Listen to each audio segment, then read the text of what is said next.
The standoff with Somali-Pirates shows limits of naval response, and military options could only make things worse, some experts say, if they do not go hand in hand with political solutions also. As the standoff between the U.S. Navy and Somali pirates intensifies in the Indian Ocean, with pirates vowing to fight on as the U.S. encircles them. Experts were pointing to the episode as evidence that international naval power may have a limited role in ridding the seas of the pirates. Central to stemming the attacks is addressing issues in Somalia, where the weak government is powerless to intervene without substantial financial and logistical support from donor countries. 20 years ago, we had a strong government with maritime forces and armed forces and ships to defend and patrol our waters, said a spokesman for the Somali government. There was never any problem like this. So, they have at least 1,200 Somali pirates patrolling the waters off of Somalia. Last year, they seized at least 40 ships, and there were at least 120 attacks by the pirates. And the pirates also received upwards of $100 million in ransoms. It's become big business in Somalia. No one wants to help us with this, said the spokesman. I don't know why, because it is a problem for the whole world now. They send ships, but we need stability on land. Somalia has had no effective government since 1991, with no coast guard or military to defend its territorial waters. Somalis, whose livelihoods depended on fishing, can only watch as foreign trawlers emptied the seas of fish. No more fish to catch. So, in order to survive, many took up piracy instead. Because, well, they still need money. Last year was a bumper year for Somali pirates, who hijacked more than 40 vessels and earned millions and millions of dollars in ransom in a country riddled with drought, war, and poverty. The intensified attacks have prompted an international response, with more than 12 governments sending warships to patrol the busy shipping lanes through the Gulf of Aden last year. But this year, the pirates, they've learned and have begun attacking further afield to evade capture.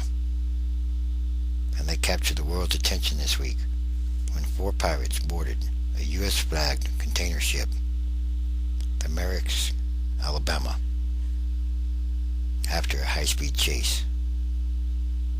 That attack was the 6th such strike over the past week. The 20-man crew somehow, eventually, managed to overpower their attackers.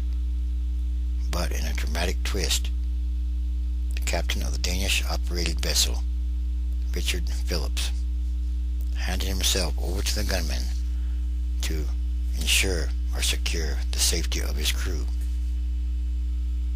He has spent the past 48 hours or more adrift in a lifeboat with his captors, as the U.S. Navy, in the form of a guided missile destroyer, the USS Bainbridge, keeps a close watch. On Friday morning, Captain Phillips attempted to escape, but was was promptly recaptured by the pirates.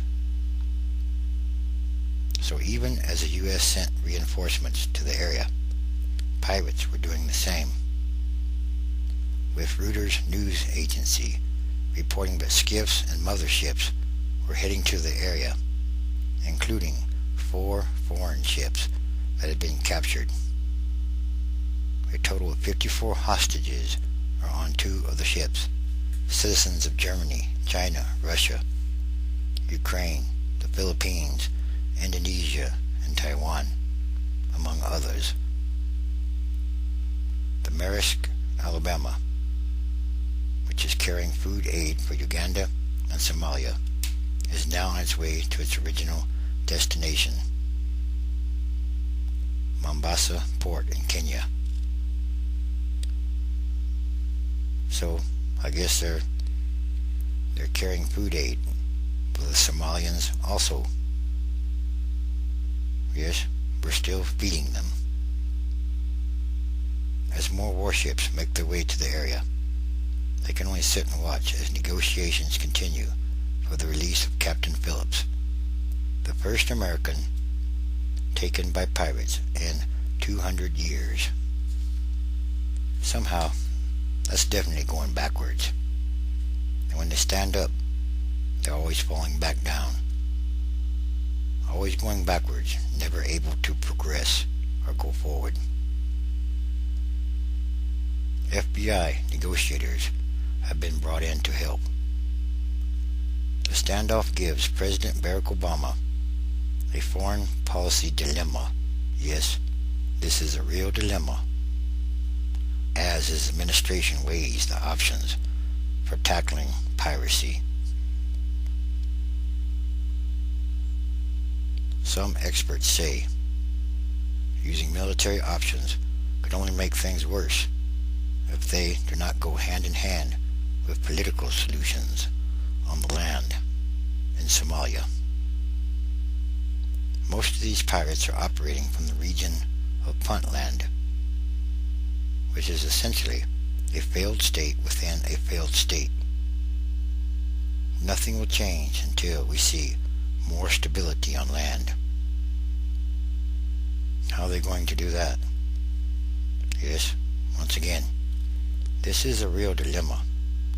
For the time being, though, sending warships remains the preferred strategy, rather than sending cash to a weakened government.